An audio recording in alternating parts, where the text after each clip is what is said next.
सबसे बड़ा भक्त कौन? एक बार फिर देवर्षि नारद के मन में यह अभिमान पैदा हो गया कि वे ही भगवान विष्णु के सबसे बड़े भक्त हैं। वे सोचने लगे, मैं रात दिन भगवान विष्णु का गुणगान करता हूँ, फिर इस संसार में मुझसे बड़ा भक्त और कौन हो सकता है। किंतु पता नहीं श्रीहरि मुझे ऐसा समझते हैं या नहीं।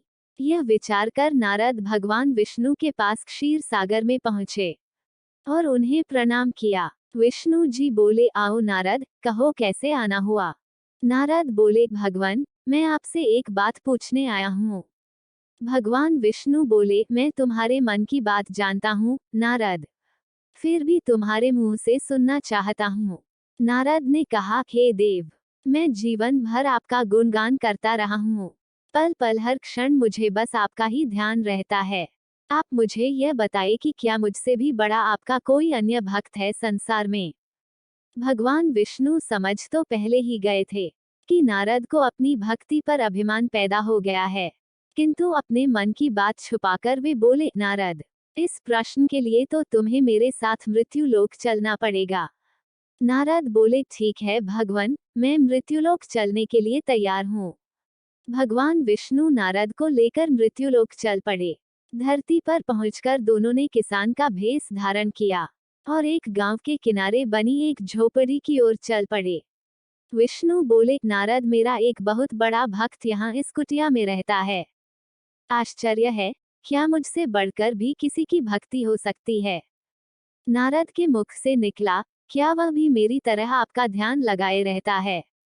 आओ, स्वयं ही जान लोगे। विष्णु ने कहा और उस कुटिया की ओर बढ़ गए। किसान उस समय कुटिया के बाहर अपनी गाय को बांध रहा था। उसके मुख से हरि हरि गोविंद का स्वर निकल रहा था। किसान भैंसधारी विष्णु ने उसके निकट जाकर नारायण नारायण कहा तो किसान ने विनीत स्वर में पूछा, आप कहाँ से आए हैं भद्र? मेरे लिए कोई सेवा हो तो निसंकोच बताइए। किसान वेशधारी भगवान विष्णु ने कहा, हम नगर जा रहे हैं, पर अंधेरा घिरने लगा है। वन में जंगली पशुओं का डर है, इसलिए रात भर आश्रय चाहते हैं। किसान ने प्रसन्न भाव से कहा, मेरी कुटिया में आपका स्वागत है भद्र, और जो रखा सूखा घर में है आपके लिए हाजिर है। भगवान ने मुझे आप लोगों की सेवा करने का अवसर दिया है, बड़ी कृपा हुई उनकी। बाहर दालान ने एक खटिया पर दोनों को बिठाकर किसान अंदर गया और अपनी पत्नी से कहा, देवी, दो अतिथि आए हैं। किसान की पत्नी उस समय अपने बच्चों को भोजन परोस रही थी। धीरे से आटे का बर्तन दिखती हुई बोली, घर में इतना सा ही आटा है और ये बच्चे और भोजन मांग रहे हैं। किसान बोला, कोई बात नहीं, हम अतिथियों को भरपेट भोजन कराएंगे, तुम बच्चों को आज कांजी बनाकर पिला देना। नारद और भगवान विष्णु ने उन दोनों का सारा वार्तालाप सुना, फिर भी परीक्षा के लिए भोजन की थाली पर बैठ गए। जब दोनों भरपेट भोजन कर चुके तो नारद सोचने लगे, यह सीधा साधा गृहस्थ भगवान का सबसे बड़ा भक्त कैसे हो सकता है। उधर श्रीहरि ने किसान से और भोजन लाने की फरमाइश कर दी। बोले, मेरा पेट अभी नहीं भरा, क्या और भोजन मिलेगा? किसान रसोई घर में गया और जाकर पत्नी से पूछा, कुछ और भोजन बचा है क्या? पत्नी बोली, बच्चों के लिए कांजी बनाई है, बस वही शेष है। विष्णु और नारद वह भी पी गए। किसान और उसके परिवार को भूखे ही सोना पड़ा। भूखे बच्चे माँ का आंचल थाम के उठे, माँ, नींद नहीं आ रही है, मुझे बड़े जोर की भूख लगी है, पिताजी ने उन अतिथियों को कांजी भी क्यों पिला दी? किसान ने बच्चे के सर पर हाथ फेरते हुए कहा, अतिथि को भोजन कराना स्वयं विष्णु भगवान को भोग लगाने के समान है बेटा। बाहर दालान में दोनों अतिथि अलग अलग बिस्तरों पर लेटे हुए थे। भगवान विष्णु ने कहा, तुमने सुना नारद, किसान और उसके परिवार को भोजन नहीं मिला, फिर भी वह मेरे गुण गाए रहे हैं। यह तो कुछ भी नहीं है, मैंने तो कई कई दिनों तक भूखे रहकर आपका स्मरण किया है। अगले दिन सुबह उन्होंने देखा किसान भगवान विष्णु की मूर्ति के सामने कह रहा था, गोविंद हरि हरि, तुम सदा मेरे मन में बसे रहो, बस मुझे कुछ और नहीं चाहिए। फिर दोनों अतिथियों से बोला, हरि की बड़ी कृपा है, वही जग का रखवाला है, प्रभु की दया से रात को कोई कष्ट तो नहीं हुआ। जब तक आपका जी चाहे तब तक आप दोनों यहाँ रहे। मैं खेत पर जा रहा हूँ। किसान भैंसधारी श्री हरि बोले, हम भी तुम्हारे साथ चलेंगे यदि तुम्हें कोई आपत्ति ना हो तो। नारद और विष्णु भगवान किसान के साथ उसके खेत पर गए। किसान बोला, यही है अपना खेत, अब मैं अपना काम करूंगा।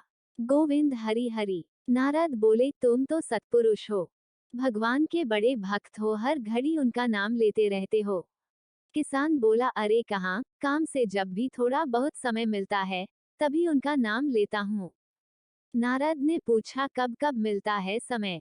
किसान बोला, सुबह उठता हूँ तब, रात को सोता हूँ तब, और दिन में जब भी काम से समय मिल जाए। ओ समझा, नारद के मुख से निकला। दोनों जब किसान से विदा लेकर चले तो नारद ने व्यंग्यात्मक स्वर में कहा, आपने सुना भगवान, वह सुबह शाम 2 बार ही आपका स्मरण करता है जबकि मैं हर समय ध्यान करता हूँ, फिर भी आप उसे महान भक्त बताते हैं।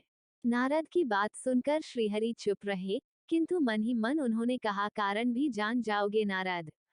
विष्णु ने एक कलश को तेल से लबालब भरकर नारद को दे दिया और बोले, नारद इसे अपने सिर पर रखकर बिना हाथ लगाए सामने वाली पहाड़ी तक ले चलो।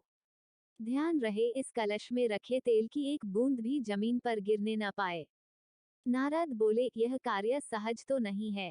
यह कहकर नारद ने कलश सिर पर रख लिया और पहाड़ी की ओर चल दिए। नारद पहाड़ी तक गए और लौट आए। विष्णु बोले, लौट आए नारद, ठीक है, अब यह बताओ कि इतनी दूर जाने और आने में तुमने कितनी बार मेरा स्मरण किया है? नारद बोले, एक बार भी नहीं भगवान, करता भी कैसे, मेरा सारा ध्यान तो तेल और कलश की तरफ लगा हुआ था। श्रीहरि बोले, तब तुम ही सोचो, वह किसान दिन भर कठिन परिश्रम करता है, फिर भी 2-4 बार मेरा स्मरण जरूर करता है और तुम एक बार भी मेरा स्मरण नहीं कर पाए। विष्णु की बात सुनकर नारद के अंतर चक्षु खुल गए। वह श्रीहरि के चरणों में गिरकर बोले, मान गया प्रभु, जो संसार के झंझटों में रहकर भी आपका स्मरण करते हैं, वे ही सबसे बड़े भक्त हैं। हेलो दोस्तों, आप अगर इस चैनल पर नए हो तो चैनल को सब्सक्राइब कर लीजिए और अगर आपने पहले से ही सब्सक्राइब किया हुआ है तो लाइक शेयर जरूर कीजिए।